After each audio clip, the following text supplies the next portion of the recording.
Fortune magazine got in touch with me. I was so desperate. Bags will give you that hit, will give you the high. I recently parted with an Hermès bag. Basically, at this point, there's only two things I'm interested in. Yes, it's a glamorous industry, but it's not an industry that's going to... Hello luxe lovers, and welcome to another video. I thought this video was very necessary, especially in light of the fact that a lot of you have ended up here on YouTube on my channel thanks to my Luxe Sundays over on Instagram, which is about all things luxury, business, style, fashion news, and so on. What I've noticed in the time that I've been doing this Q&A is that a lot of questions, even outside the Q&A, keep coming up. And so that leads me to believe there are certain things that you're all very interested in hearing about. Since this is what inspired my YouTube channel in the first place, I think it's the perfect place to do this, where it allows me to go in a little bit more depth on some of these topics. This first question is, your skin is so glowy. What are your go-to products for a natural glow? I have been through quite the journey with my skin. In around 2019, or just before the pandemic, just before 2020, my skin was kind of starting to deteriorate. I didn't know how to deal with it. I was so desperate and was trying all different kinds of skincare products on my face all the time, to the point where I became so obsessed with my skin that I think even that subconsciously was affecting how stressed my skin was. Really, in around 2021, I discovered an amazing lady in central London. Her name is Oksana. She is a trainee at Biologique Recherche. At the time, I was in a little bit of a hurry, you could say, because I was getting married in 2022. Obviously, thought of my skin as a pretty big deal to what would make me feel very confident on my big day. Not for the pictures, at least for myself. And I know for anyone who struggled with skin concerns, this is such a huge thing. Really went on this intensive journey. Started working with her. We did multiple sessions of different treatments, and it made me fall in love with Biologique Recherche, because it's really so far the only brand that I have found that doesn't respond to just a skin concern.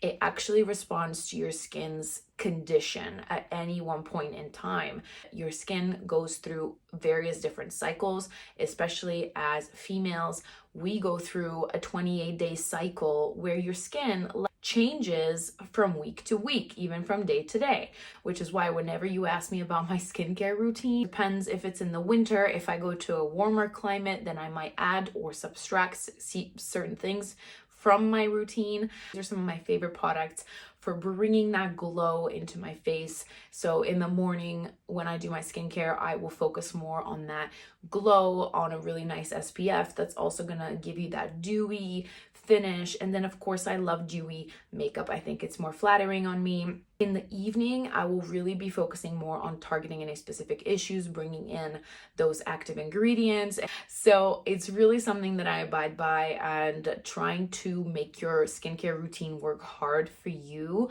especially when you're sleeping, because it's a good 8 hours of your skincare actually getting the time to work its magic on your skin. These are probably some of my favorite products when it comes to achieving that dewy, glowy look. The next question is, how did you start your career in the fashion industry? At the time when I finished my A-levels, I knew that I wanted to go down the path of fashion.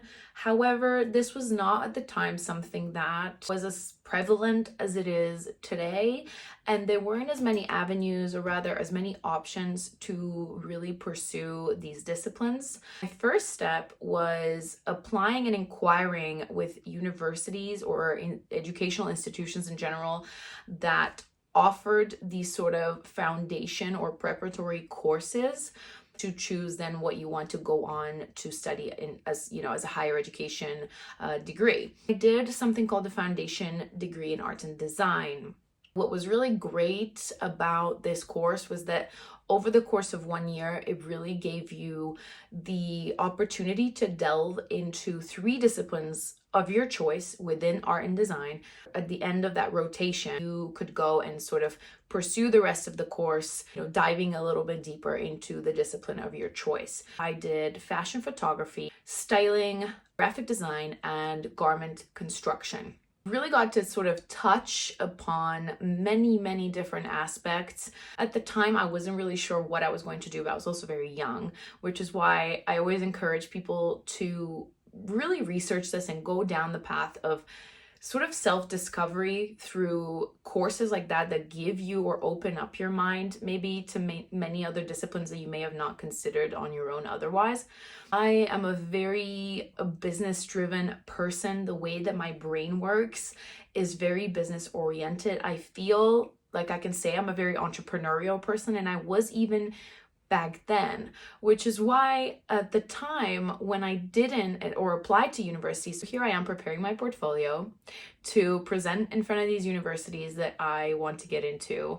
And to this day, a really big thank you to the person who was in charge of applications, in charge of these assessments for, entry into university, who looked at my portfolio, looked at me sort of talking my way through my portfolio and said to me, I don't think you should be applying for a fashion design course. I think you should look more at the marketing and business side of things. At the time, it felt like a bit of a setback because I thought, right, so why did I do all that work to then be told that that's not the right path for me to go down? But actually, in hindsight, I was extremely happy and grateful. It allowed me to research even deeper and find the university that I ended up going to. I studied at Istituto Marangoni.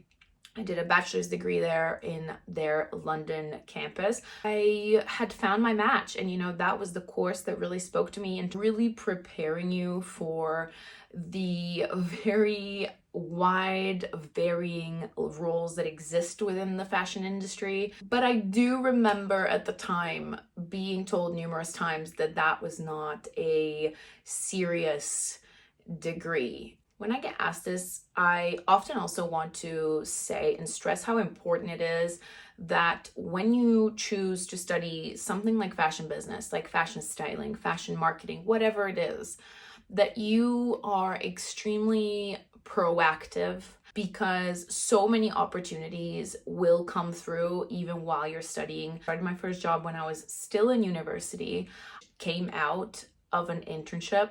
So my very beginning in the fashion industry was in fashion publishing, to do coverage of fashion weeks and really slowly take those steps into this industry until you kind of connect the dots in your head and think, right, this is the path that I want to be going down. This industry is an industry that's not always going to reward just passion.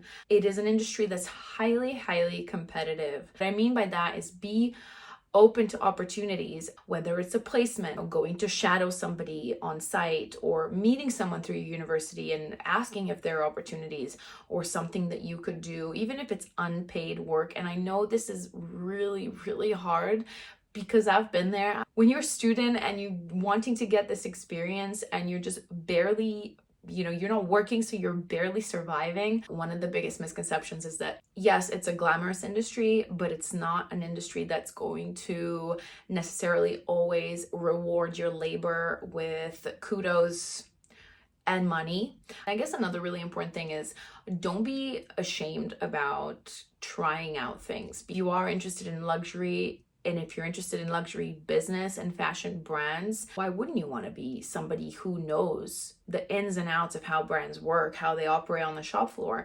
What are the customer touch points? How do you interact with customers when they walk in? How is the product being handled? Embracing as much of that scope as you can to eventually find your footing and find that really sweet place where you want to grow and evolve. So that's a little bit about how I started out in fashion, my takeaways from fashion. If you want me to do a video dedicated to, I guess, things I learned while working in fashion, let me know. This is something I'd be happy to do. I do know A lot of people are interested in this industry, and a lot of you that I know are watching this channel are also kind of stepping into the world of luxury through education and employment. So maybe that'll be something interesting to do. Next question, how do you get over bags rehoming remorse? Okay, I like this question. I have really gotten very good at separating in general, from material possessions, from things in my collection. I think that as individuals, as people who love luxury, it is very often the case that you lust after an item. It's something that, yes, will make you happy, that will bring you that temporary high. Emphasis on temporary. Things are transient. Items, material possessions are transient. As much as these items are beautiful, let's talk about bags, for example, because that's my favorite topic. Bags will give you that hit, will give you the high, will scratch the itch. It is a momentary thing. And I think it's important to recognize that it is, because as much as you love growing your collection, you also are an ever-evolving human being. And it's important to have that detachment, I think, when you look at your items and think, right, if this is my lifestyle at this point in time, and do all of these items really serve me? And I think with that detachment, it allows you the freedom to say, you know, this has to go. Or I think it's about being clear with yourself, not hoarding. I've been trying not to hoard, and also having that detachment that allows you to say, right, I've moved on from this item and it can find the better home. That is why I love vintage and pre-loved fashion, because every single item starts out and only continues to have its story enriched over time. I've, you know, grown to look at this in a really fond way, and I think it's quite poetic, because these are just items that kind of travel through time with us. I recently parted with an Hermès bag, and I don't regret it. You know, I remember the item with fondness. I remember the moment I got it with fondness, but it just wasn't serving me. It was taking up space and I was never reaching for it. So I've also been trying to apply the one in, one out policies. One of the most recurring questions, what is on my Hermès wish list currently? You remember when I said about the one in, one out, and I told you I sold an Hermès bag? No, I'm kidding. I get asked about this all the time. People love to know about other people's wish lists. I know that. I don't really catch myself thinking about Hermès bags as much nowadays. Like, I think that initial idea of like, what's the next thing that I'm going to ask for? What's the next thing that I'm going to ask for has kind of worn off for many reasons, but we'll get into that in a second. But I was saying to my friend the other day that basically at this point, there's only two things I'm interested in. One is a special order, because I have a vision in my head of exactly what I want, and I have not seen it on the pre-loved market, so it's not something I would consider. I would love for it to be my special order that I make. And the second is a Birkin Touch.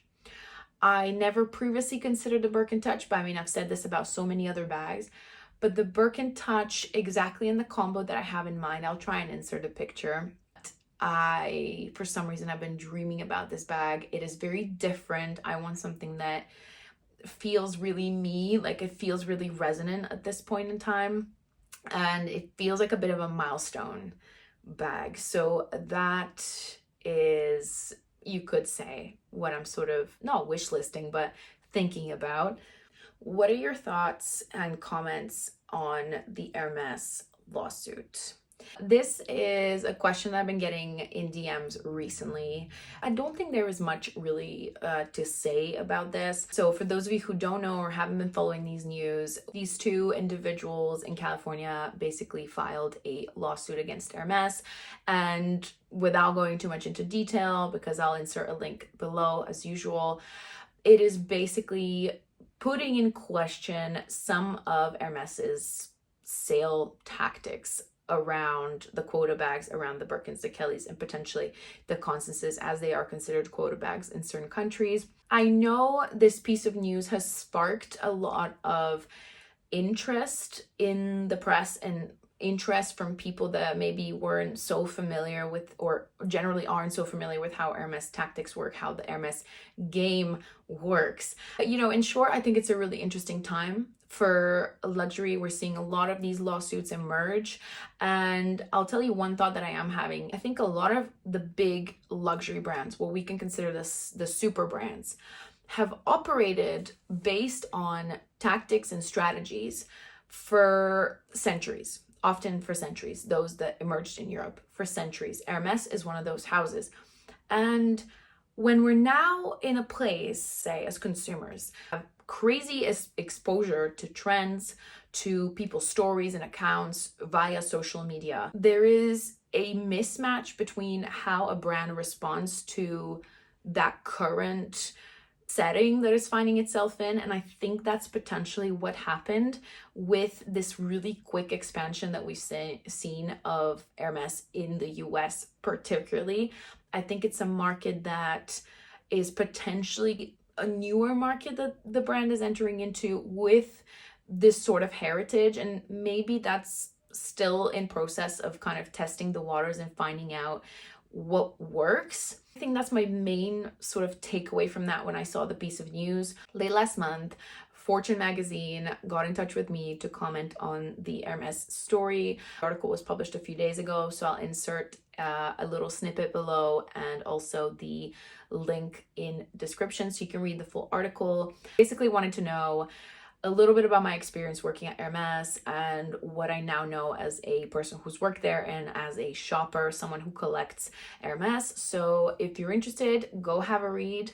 These are my honest thoughts. There's nothing particularly controversial in the article, but it's for someone who is just coming into this and has never heard about the concept of the Hermès game. It gives you a little bit of a insider look, I guess, into what it is and why some people may be a little bit upset by it, which I totally get. But yeah, let me know if you read the article and if you enjoyed it. What are the best hobo and baguette quiet luxury handbags? I do get asked about quiet luxury handbags quite a bit, so I did a video on the topic. I'm going to link the video here, somewhere here, so you can go and watch that, where we went deeper into brands that I think are really killing it with this aesthetic specifically, and some items that I think are amazing from brands that I have researched that I think are worth looking into.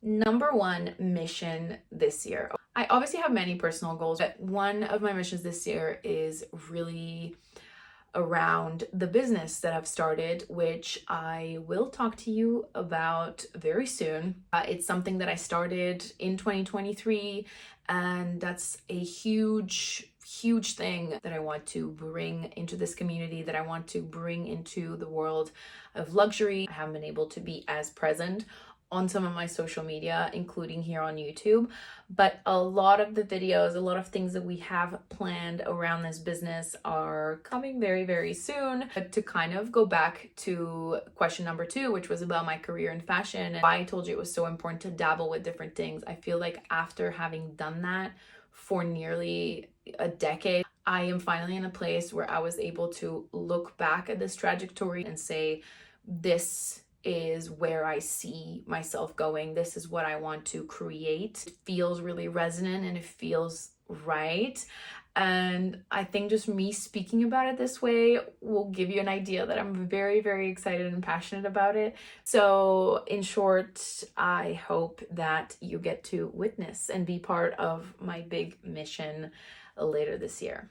If I didn't answer some of your questions, make sure to follow me on Instagram and don't miss our Luxe Sundays, where you get the opportunity to drop in some of these questions that make it into these videos. I hope you enjoyed this video. Make sure to like and subscribe and let me know your thoughts below. I look forward to seeing you in the next one.